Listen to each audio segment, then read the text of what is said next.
let's start by defining emotions. If you split emotions, you get E-motion, energy in motion. Come from the Latin word emotivus, that energy that moves within us. As you can tell, when you feel angry or you feel excited or enthusiastic, you feel a flood of energy in your body. So what kind of energy is it? When the scientists of the brain, when they scanned the brain and looked inside to see what happens when somebody feels, they came up to the conclusion that they are electromagnetic energy.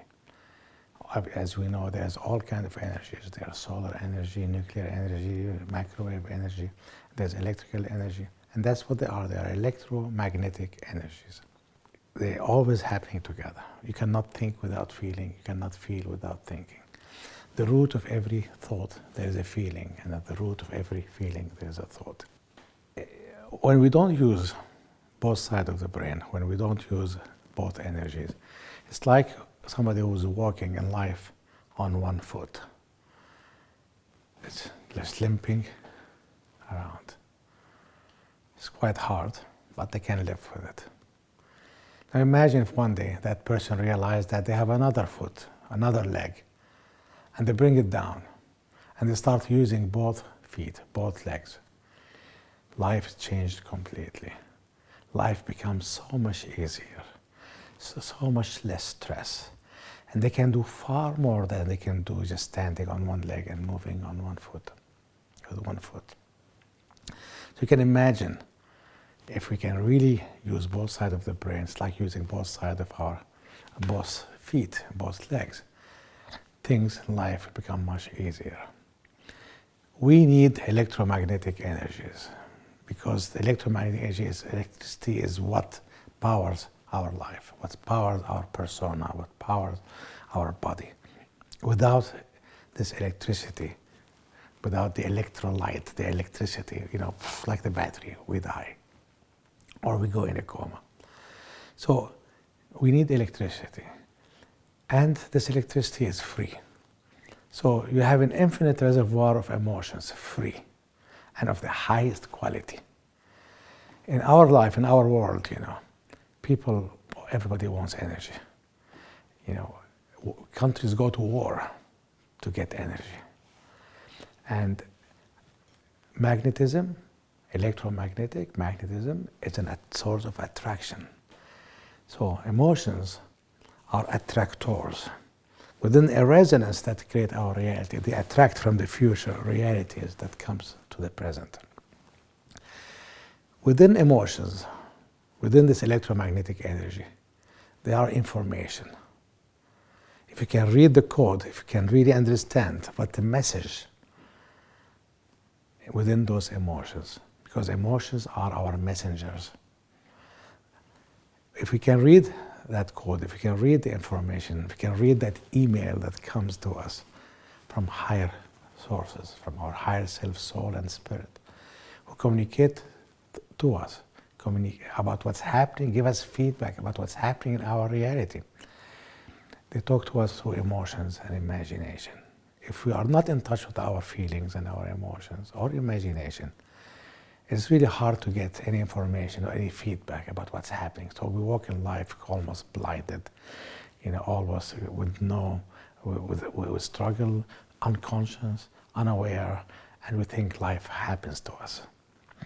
So we need information. We are at the age of information. People pay for information.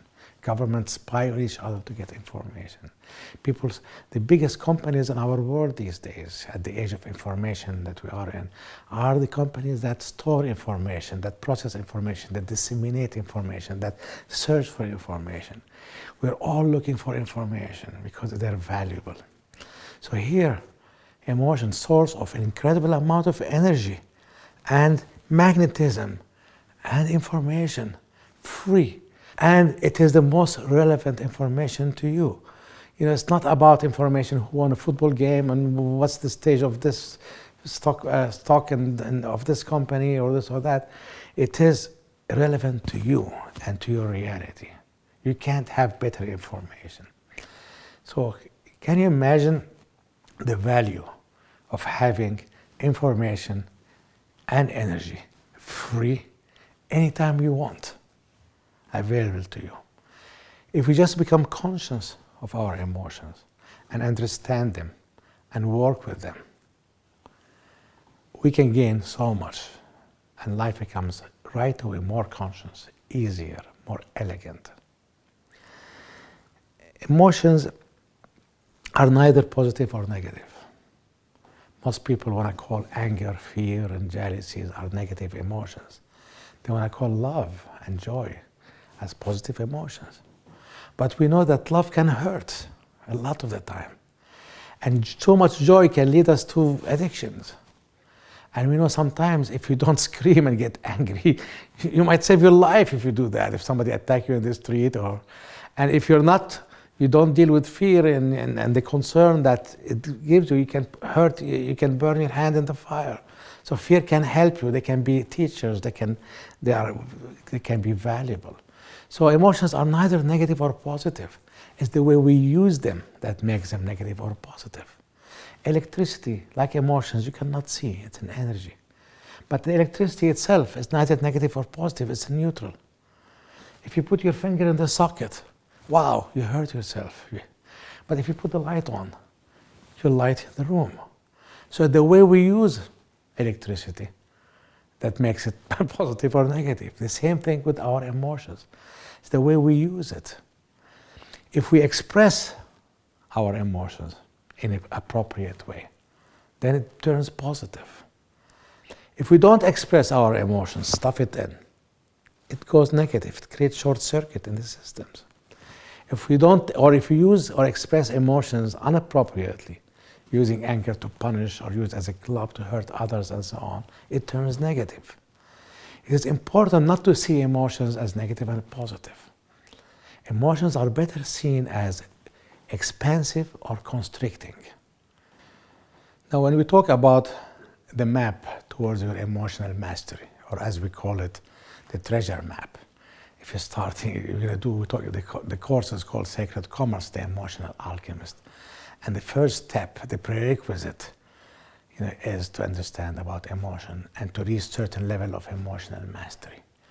No, we're not going to get there in one course or in one day or 1 year or 10 years. It's a life, it's an ongoing process. But every step along the way has the quality of being there. So we need to learn the prerequisite.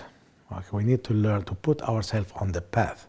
And life, and through experiencing and learning and practicing, we will master more and more of that reality, and we will find more and more of that map, So the mastering emotions,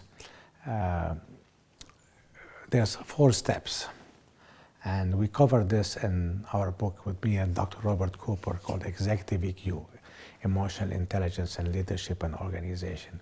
We suggested then the 4 Cornerstone model, a model to how ones build their emotional intelligence or their emotional mastery.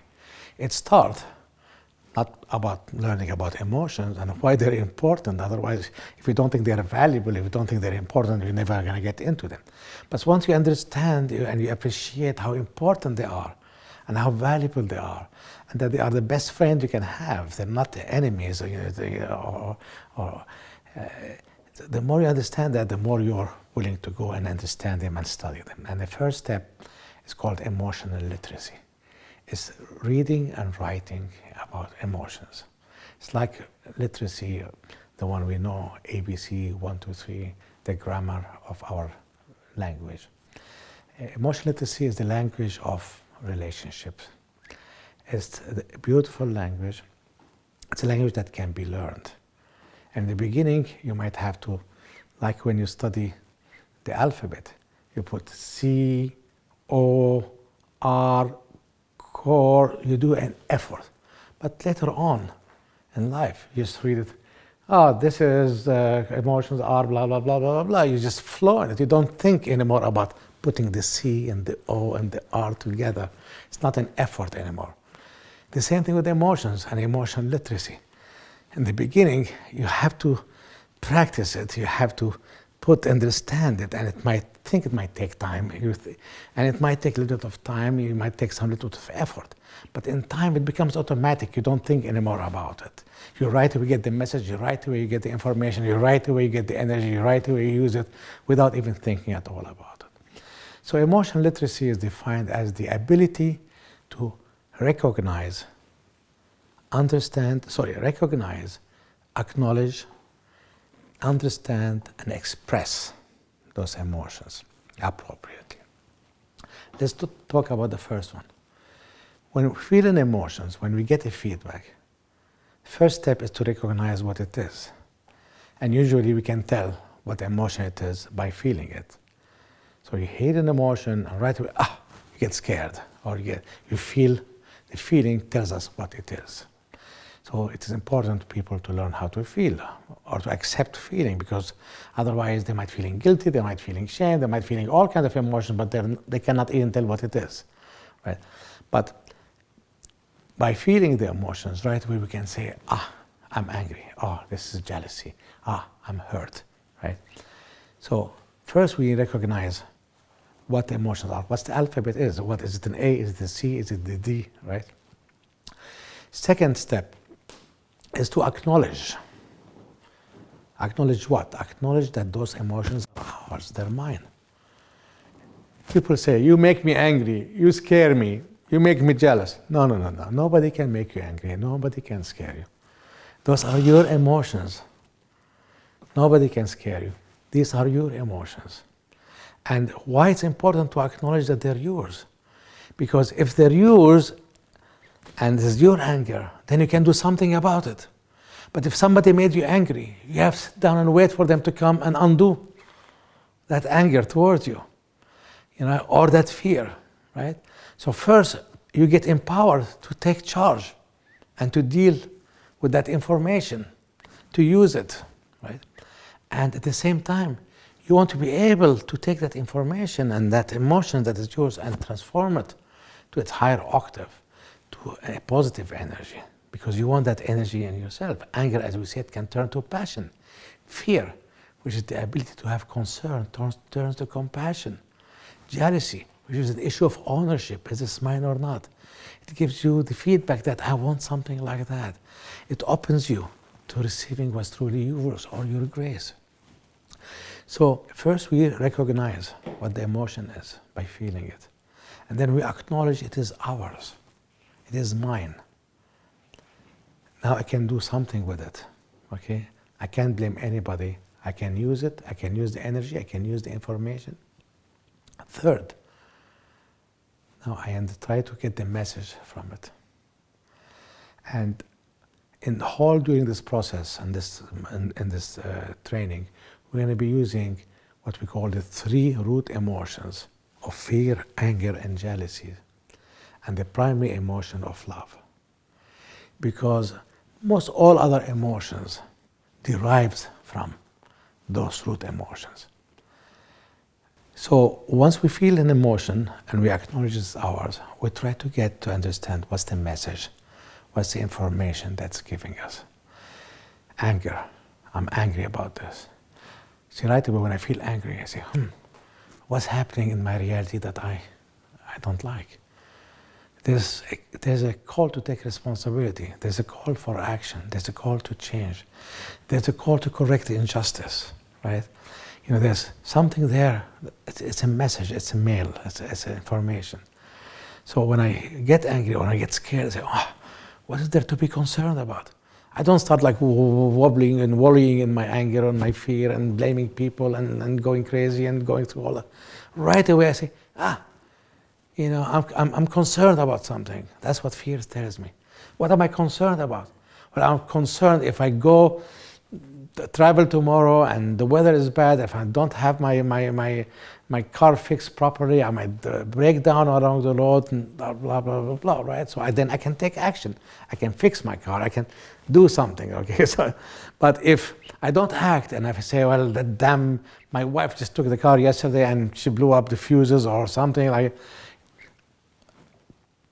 Important to know and to get the message, to understand what our emotions are telling us. The same thing with jealousy. See, I look at something, somebody have something, somebody buys a new car, somebody have a great relationship, somebody buy a new computer, and I feel jealous. Well, jealousy is telling me, Ayman, you need something like that, you want something like that. It's not about taking what's not yours. It's telling me, I need something like that. Most people, you tell them, well, what do you want? I don't know. Well, jealousy can tell you what you want, what you need, what you want. So, first we recognize what the emotion is. We can tell if it's hurt, fear, anger, like we can tell if it's A, B, or C, or D.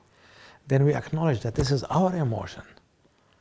This is the information for us. This is a source of energy for us. We want that. We don't want to blame it on somebody else and give them power over us. Third, we want to get the information that's in it. What's the message in it? And then we want to express that in our world, because once we express that in an appropriate way, that is how the energy and the information now is used and applied in our reality. Recognize, acknowledge it's yours, understand, and express appropriately. That's when emotions always turn out to be positive. And emotions too are, as we said, they're neither negative or positive. It's how we use them. They're constructive or expansive. But at the same time, emotions are, they don't just happen to you. You can conjure emotions at will. You can conjure anger at will. So that you can change it within you through certain exercises we'll talk later on. How to transform anger into courage. How to transform courage into passion. There are techniques, there are exercises. I'm working on this project and I'm missing the passion. I've done 90% of it in a few days, and the last 10% never finish. I'm procrastinating. I lose passion around this project or about this issue. Well, I bring passion. I call on anger. I transform it to courage and move it to the next octave of passion. And we will talk later on about some of those exercises, how we do that. So now I have passion back. And suddenly I go back to the project and blah, blah, blah. It's done. So emotions just don't happen to us. It's just energy and information. You can use them at any time. And it's not about understanding the emotions and getting the information, because where that information is coming from, it's coming from our higher source, coming from our higher self, from our soul, spirit, the divine, the universe. That's how they communicate to us, through our emotions and our imagination. So if we don't feel, if we don't express our emotions, if we do not really go through the process to get the information, it's like we are completely disconnected from our source. We walk through life and life looks random. Okay, we ask, where are you? Why have you forsaken me? Well, put the modem back, put the plug back in. You can't. We're calling you. We're talking to you. We're sending you information, but you're not willing to receive it because the modem is unplugged. The phone is off the hook. So it's not only we get information, we understand what they are, but we understand what an information that is sent to us by a higher source, because life is not meant to be difficult. We're not supposed to go in life alone, okay? There are higher source, higher powers working with us, but that is the way they speak to us. They speak to us through our emotions. And to finish with emotion literacy, like any other literacy, is about reading and writing emotions. So writing emotions is expressing them, right? Expressing them. And reading emotions is being empathic. I can read your feeling. I can read what you're feeling. Right? So it is about empathy. Okay. So if you're not emotionally literate and you cannot read people's emotions, you cannot be empathetic. And empathy is a very, very essential, energy or frequency that we need to build, on our path towards self-mastery. Now, there are so many emotions and so many feelings, but there are three what we call root emotions, and they are root emotions because the source of all other emotions. They are the one that inspire other emotions, that become other emotions, and because they are two at the root of your being. We know from Chinese medicine, they say that anger, for example, resides in the liver, And we know they say that fear resides in your kidneys. We know sometimes too that they all reside in certain glands. We know that fear is the adrenal glands. And the adrenal gland corresponds to the first chakra, as they talk in Hinduism and Buddhism, so on. There's the 3 energy centers of the first chakras. Fear resides in the first chakra. Second chakra is where anger resides. And the third chakra is where jealousy resides. The first one deals with, according to Maslow's hierarchy of needs in psychology in the Western world, is about the hierarchy of needs. It's about survival. Okay, so the first chakra, fear, deals with survival. Okay, and anger. Okay, is the second chakra, and it deals with the needs of safety, security, primal sexuality, and creativity. Now, and in the stomach reside, the third chakra, jealousy. And in the hierarchy of needs of Maslow, it talks about belonging, it's about power and relationships.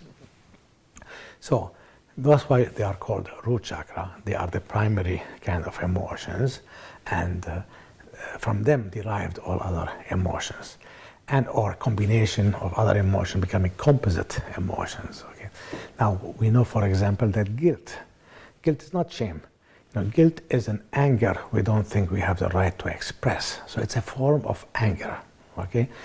And so I'm angry at my mother, I'm angry at my son for hurting himself, now I have to take him to the hospital and spend money and so on, but I can't get angry at them, they're hurt after all. My parents are too old, I can't get, I respect them too much. So what do I do with this anger? I stuff it inside. I don't have the right to express my anger for my son who's hurt. Suddenly I become guilty for letting him go out and play without helmet or without whatever, that hurt him.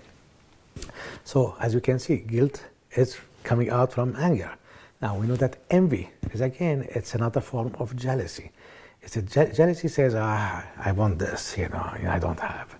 Envy says, I want that I don't have, but I hope you'll never keep what you have. I hope you'll lose it. I hope, it's just like it has poison in it, So rage plus,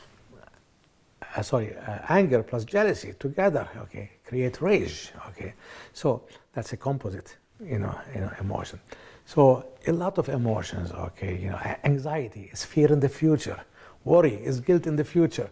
So, most of emotions are derived from, the first 3 root emotions.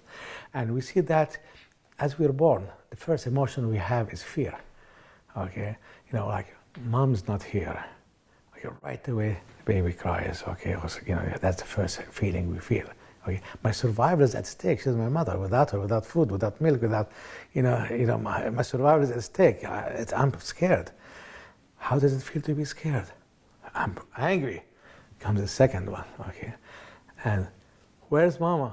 She's talking to daddy. She's with somebody else. But I'm the most important one. I am the one. I am the baby. I am self-centered.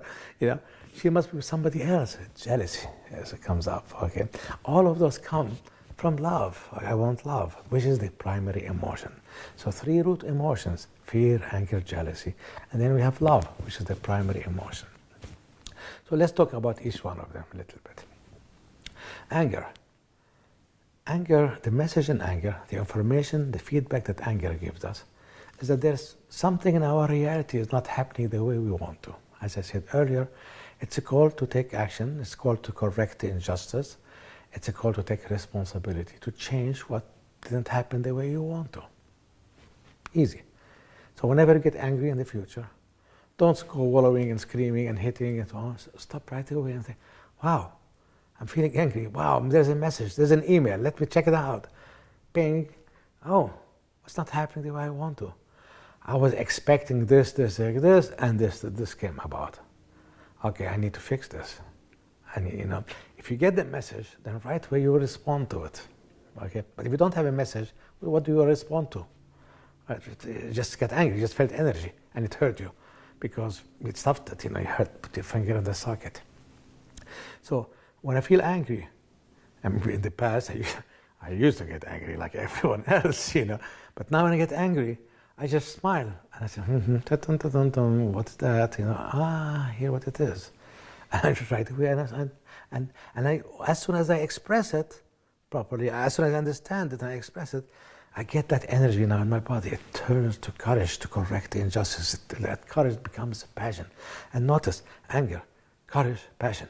Anger, courage, passion. It's the same energy lifted up and up and up, okay? So they all come from anger, okay? If we don't express anger properly and understand it, it will never go to courage. Courageous people are angry people. They know anger. And passion. People who do not know anger do not know passion. At the other side of the coin of anger, there is passion. If you look at the dictionary, Webster dictionary or any other, you say this, anger is this, comma, passion. I was watching a movie yesterday about in 1432 in the Vatican, and there was one violent monk, and he was explaining to his superior that, sorry, I killed her. It was a moment of passion. Well, he meant moment of anger, you know. Sometimes me and my wife, Rowan, sometimes she used to see me and my ex-wife, Hala, who were both Middle Eastern, Mediterranean, like Italian, and we talk with our hand and we talk with passion. And every time we go into a passionate discussion and debate, Rowan started freaking out, thinking we're going to kill each other. We are so angry at each other. But no, it is passion. So, you know, by anger, it's a beautiful energy. It can turn to courage, and it can turn to passion. See, fear is the same thing. Okay, now fear. Now, before we move to fear, let's finish this about anger. Now, that is when you deal with anger as it happens. And in an ideal paradigm, kids, for example, when they learn about anger, and they understand it properly, and they have the exercises and the tools to play with anger and shift it to courage and passion, they will never need therapy. Therapy will become obsolete. We as adults, we didn't have the benefit of emotional literacy. So growing up, our inner child, our teenagers, you know, growing up, are filled with anger because there's a lot of stuff that didn't happen the way they want. They didn't know how to respond to this. They didn't respond to this. They didn't take us, you know, they didn't have the courage to act on it because they were afraid to lose the love, to whatever anger might cause other people to react to the way you deal with them.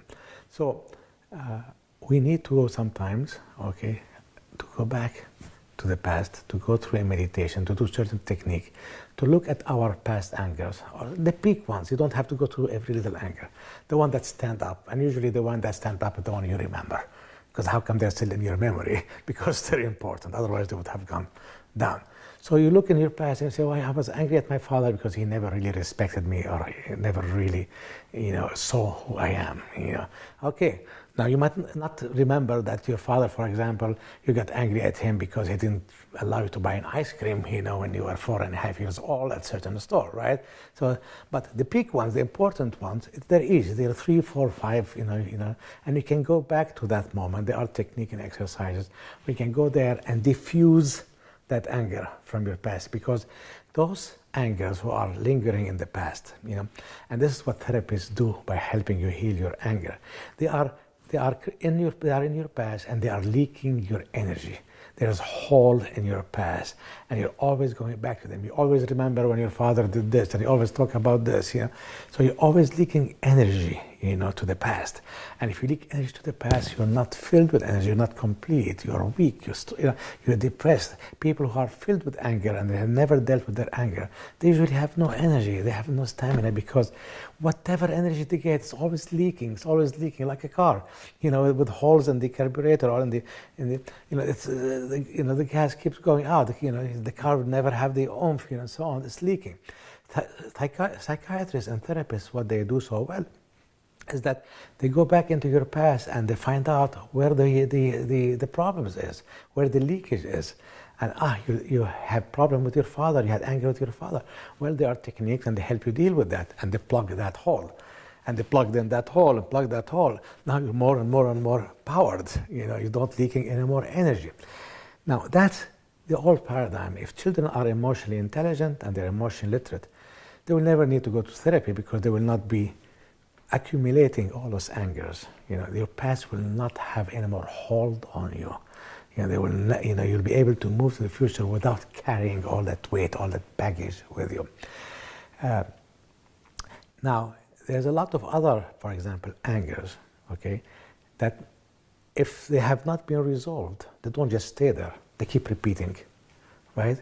And if they keep repeating, okay, wait for them to repeat if you didn't know what they are. And whenever they happen again, now you're emotionally literate, you know how to deal with anger, deal with them, and they're gone. So some of them you have to go to find them and heal them, okay? Some of them, you just let them come back. And then when they come back, you deal with them, okay? So hopefully in the future, there will be less and less need for therapy. Emotional literacy, again, is not about emotional healing. Now, psychologists are going to have a very hard time in the coming future because like every paradigm, there's a shift. And there's a shift in the paradigm of psychology and for psychologists, where their job in the past was to look at your past and help you, stop the leakage in your life so that you are empowered and you're healthier and body and mind and spirit. Now they have to go to a new, we still need them, but their job will be different. Instead of going to the past and helping you deal with your past, they're going to help you. They're going to teach you how to have a positive relationship with your future. That is the future paradigm for psychologists. Now, we are now emotion literate. We know about anger. Let's talk to fear. Fear. Fear, again, there's a message in fear. When you get scared, you can or panic and go crazy and scream and hide and sweat and flee and whatever. Or you can say, aha, there's something to be concerned about. That's what fear is. Fear is the ability to have concern. I'm afraid to put my hand in the fire. Yeah, because I'm concerned if I put my hand in the fire, it's going to burn. It's going to hurt, right? So it's easy to deal with concern. But if you just stick in the fear, and you don't understand it and you don't deal with it, with the concern, then it can go to dread and anxiety and worry and all that stuff, that fear can spiral down towards. If you know how to deal with the concern, right? That concern, ability to have concern, can move to compassion. The higher level of concern is compassion, right?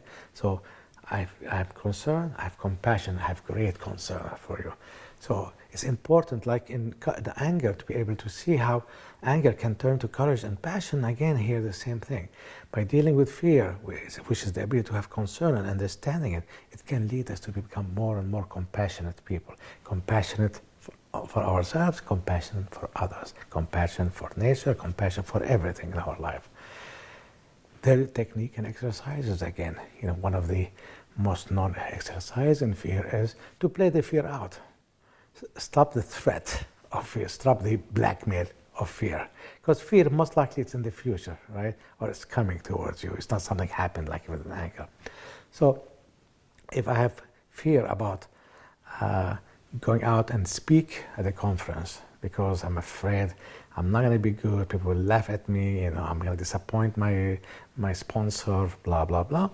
So, okay, so I go in a meditation and I just, in my mind's eye, I visualize myself standing in front of this huge audience or small audience, and I'm sweating, I'm scared, I just wish I wasn't there and run away, and everybody started laughing and okay, so what do you feel? I'm angry. I'm really angry. I'm angry at myself for not having prepared better. I'm angry at them for laughing at me, whatever, right? Okay, get angry then, in that meditation, in that visualization. Scream, fuck you, blah, blah, blah, blah, blah, blah, blah, get that energy out, okay? You might not only feel angry, you might feel hurt, but by the response of all those people laughing at you, throwing a tomato at you. So, okay, feel the hurt, feel how painful it will be. Imagine somebody is throwing a tomato at you and you feel like embarrassed and in front of everybody and you feel angry and you feel shame and you feel the emotion. The more you do that, you diffuse the power and the energy of fear. Okay, then open your eyes and you will see that the fear have been reduced intensely.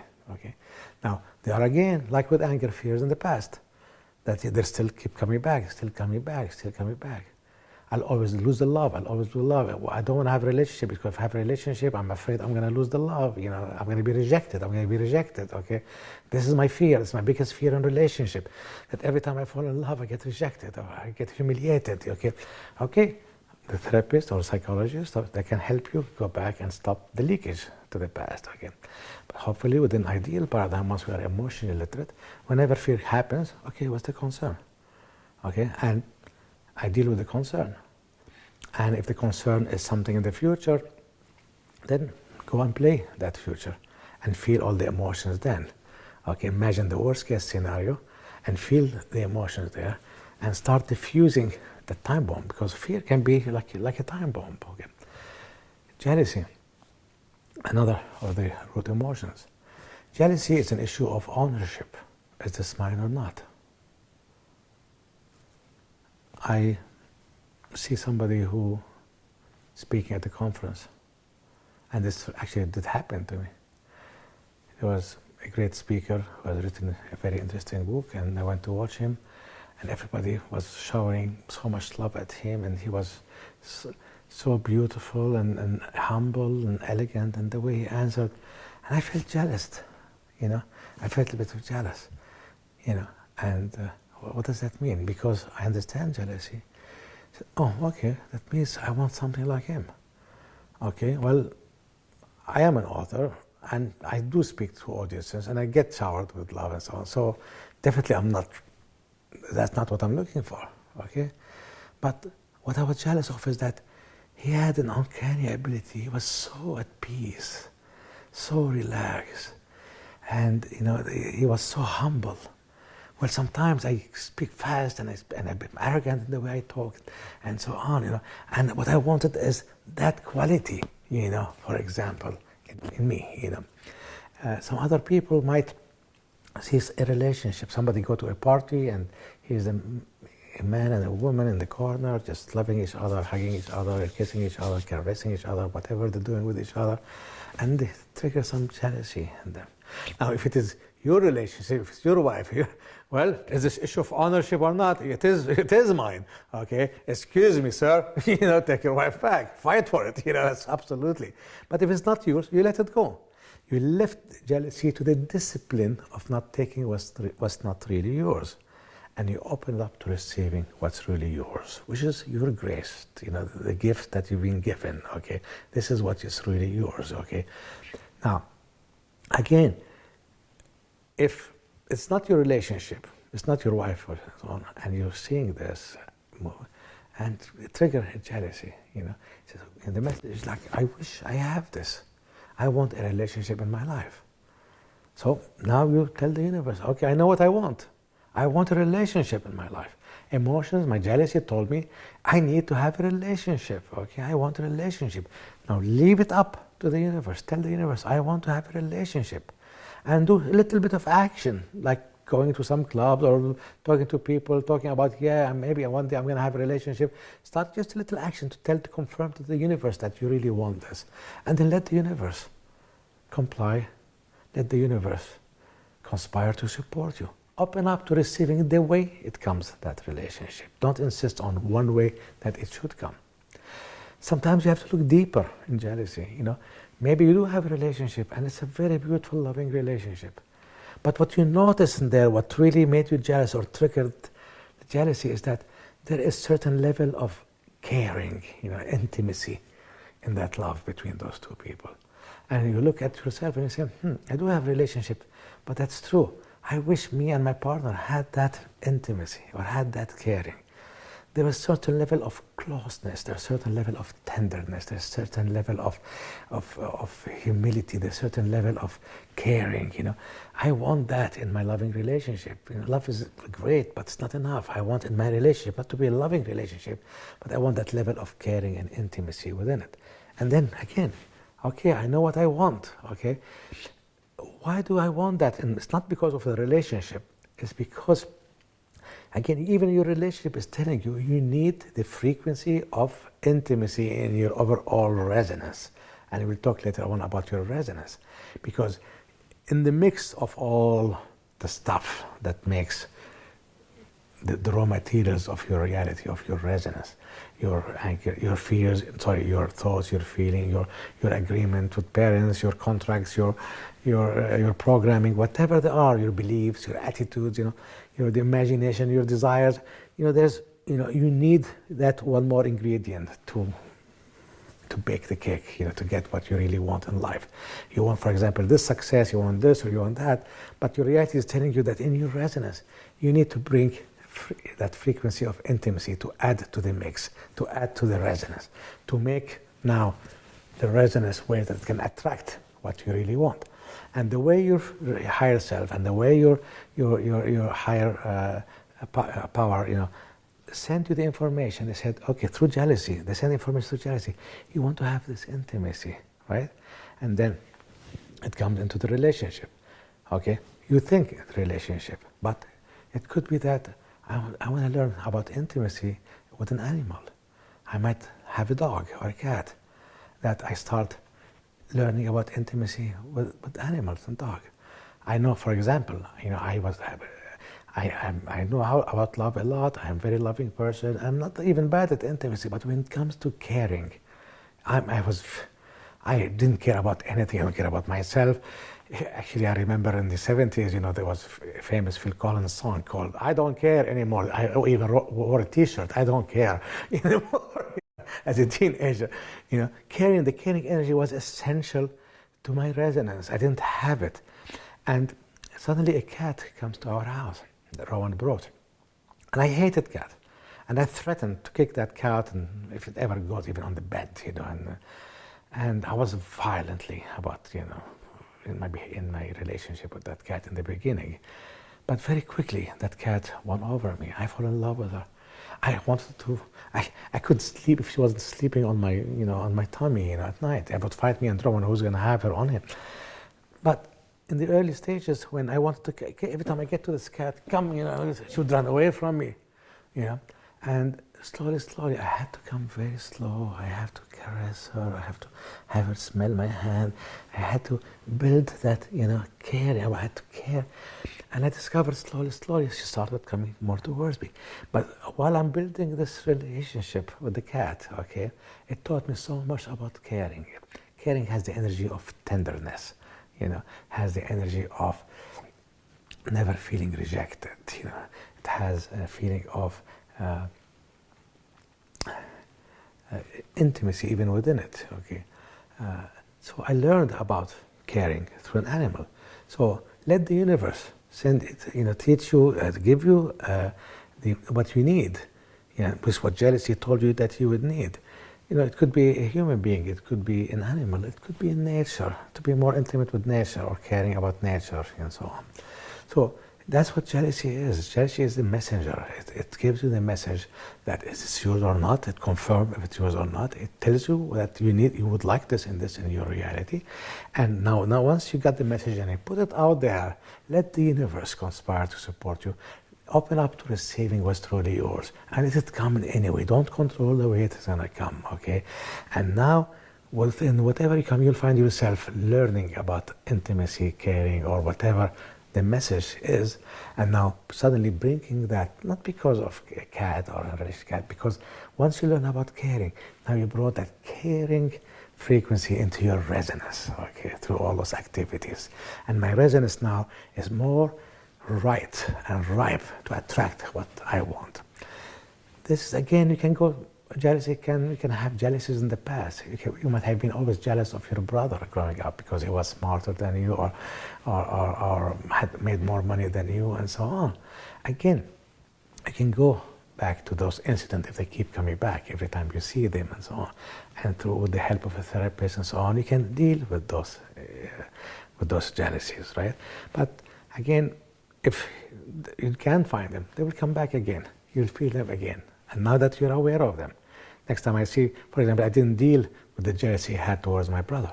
But 6 months after, when I saw him at this party and he was coming with this beautiful car, and I felt jealous, and so on. Okay, he comes back again. Here's another opportunity.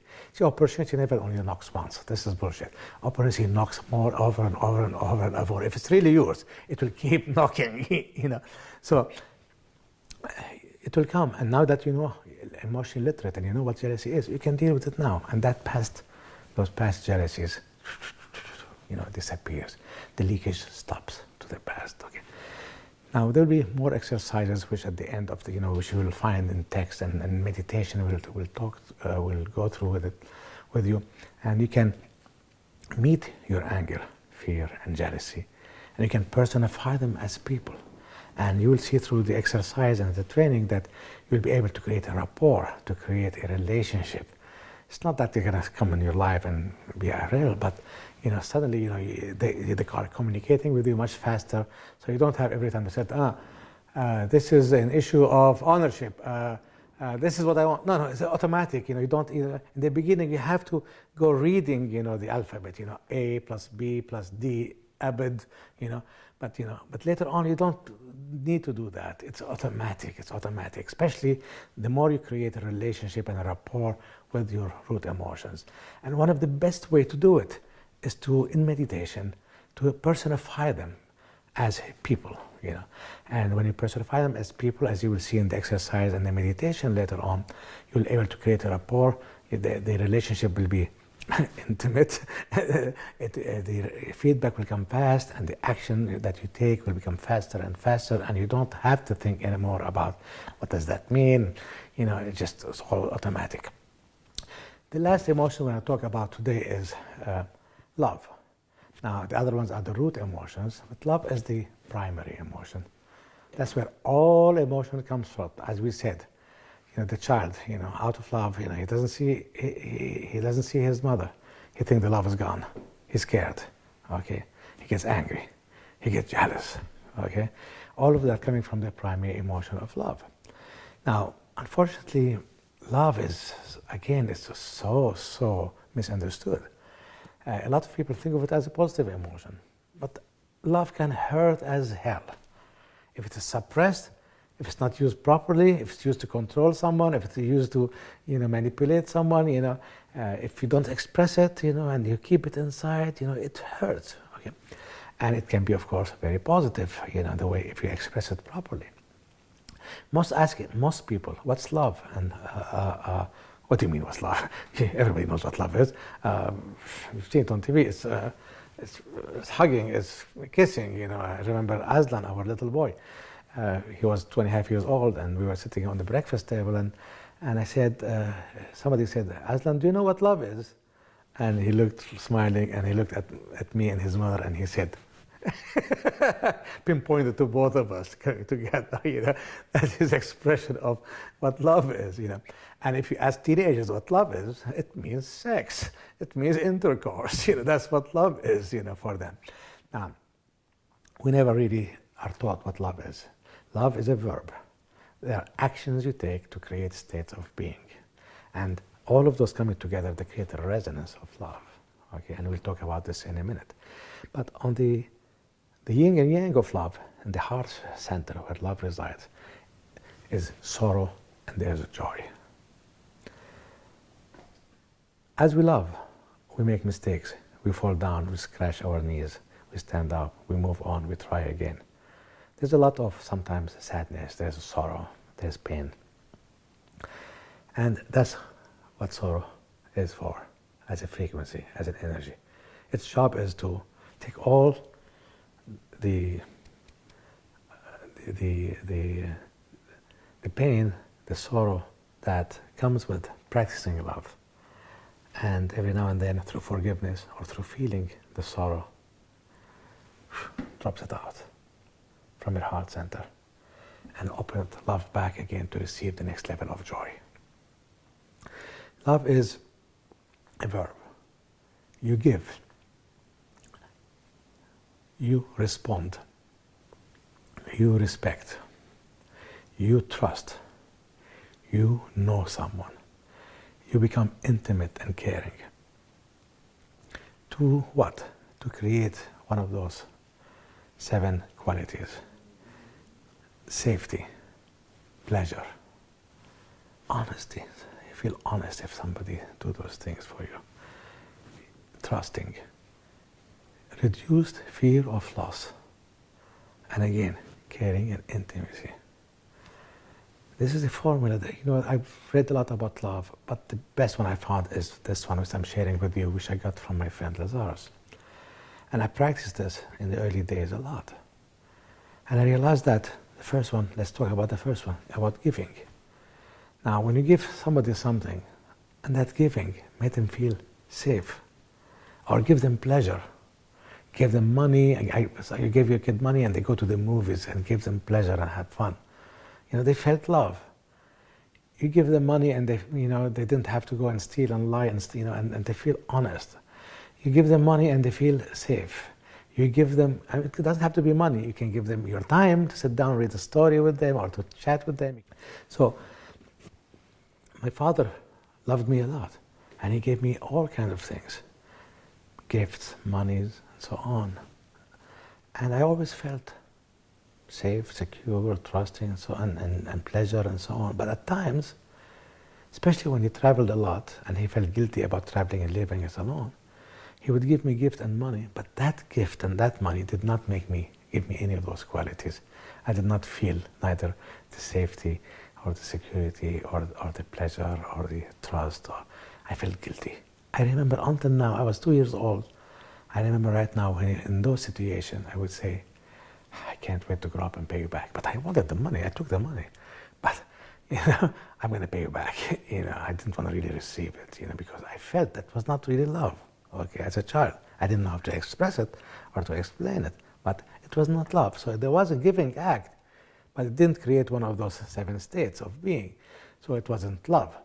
But if you give to create one of those 7 states, then you feel loved. How do you love yourself? Same thing. You give yourself. What do you give yourself? You eat good, for you can be in better health. You exercise. You give yourself time to take exercise, fitness, okay?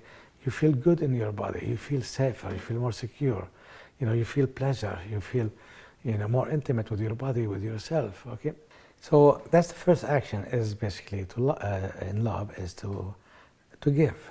To give, to create states of being, like safety, security, pleasure, honesty, trust, reduce fear of loss, intimacy, caring.